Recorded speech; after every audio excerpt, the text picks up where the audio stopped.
Hello everybody.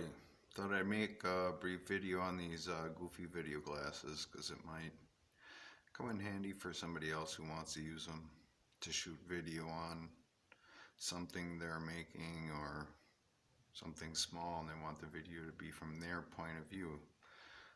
These glasses are kind of proven to work for that a little bit, I guess, in a way.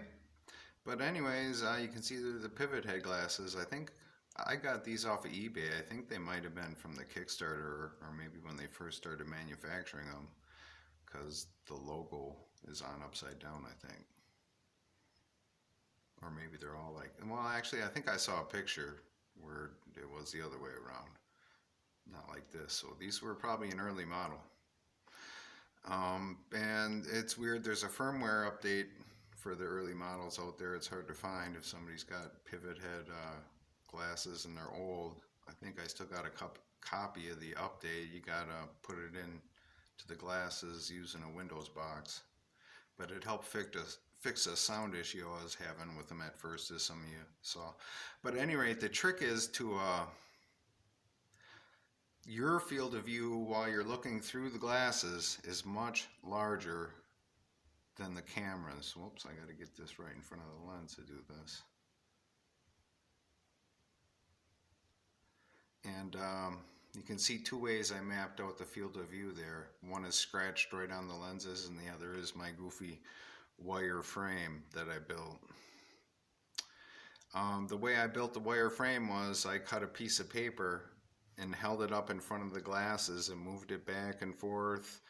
And after, because you can't look at the video while you're shooting it with these glasses, so I would hold the paper in front of the glasses and kind of move it around, and then by viewing the video I could see, how that piece of paper was going in and out of the picture, and I eventually figured out a general shape that would work for two eyes.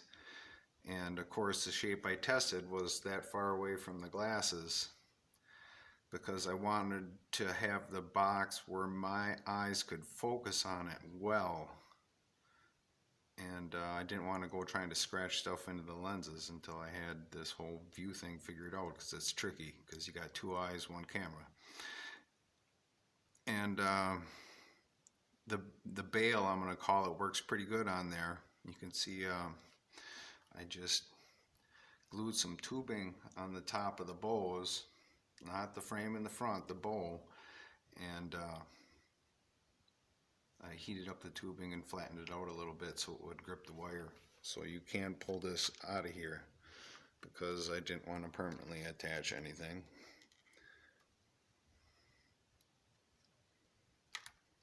And the frame works pretty good. I got little marks on the wire so I know how far to insert it into the tubing there. And yeah, I kind of like the frame. It gets in the way though sometimes. And the other thing about having the frame out as far as it is right here is that that's getting pretty close to the minimum focus of the autofocus on the glasses. That's why I picked the pivot head. They were the only one I could find that had fairly reliable autofocus. But you could use the same bail type idea if you're shooting with these video glasses and you're shooting out and you're looking at big things, buildings or what have you, because it's hard to actually, without an indicator of some sort, it's hard to actually get the center of what you're videoing in frame on the glasses, because you can't see the field of view while you're wearing them. But eventually I decided to scratch the lenses there because this bail thing gets in the way of my tree videos. And the way I decided where to scratch it was I would put the glasses on my face, and then I took some painter's tape, that blue tape, and I would try and line it up on the lenses to what I was seeing with the bail as best I could while I was wearing the glasses. And it turns out that I made those scratches just a little too small. They should have been like a 1/2 millimeter bigger altogether. It's a tricky thing to figure out. But I think they're going to work good enough. I'm going to shoot some tree videos with them later and see if I can actually keep things in focus. I got to kind of keep this distance. I can't get much closer than that, or things just will not focus. So this might help somebody else um, with a pair of these glasses and shooting video, or maybe not. Who knows? Anything else about the pivot head glasses? Yeah, that update I talked about. And the other thing too is if you got an old pair like mine and the battery's getting a little weak, you can plug like your extra cell phone battery, a little power pack they call them or whatever. It's a portable battery for your phone. You can power your glasses with that and extend the runtime. So if you got a bad battery, you can, just use your cell phone power thing. I didn't try it on mains, like plugging in a charger into the glasses while I'm shooting video. I'm not sure if that might fry it. It's a little different than, battery voltage.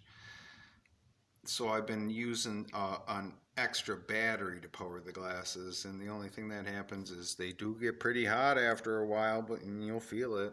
And I'm not sure if they got an adequate heatsink on there or not. I'm almost tempted to cut out all those little holes on the heatsink so the air has more access to it, but we'll see.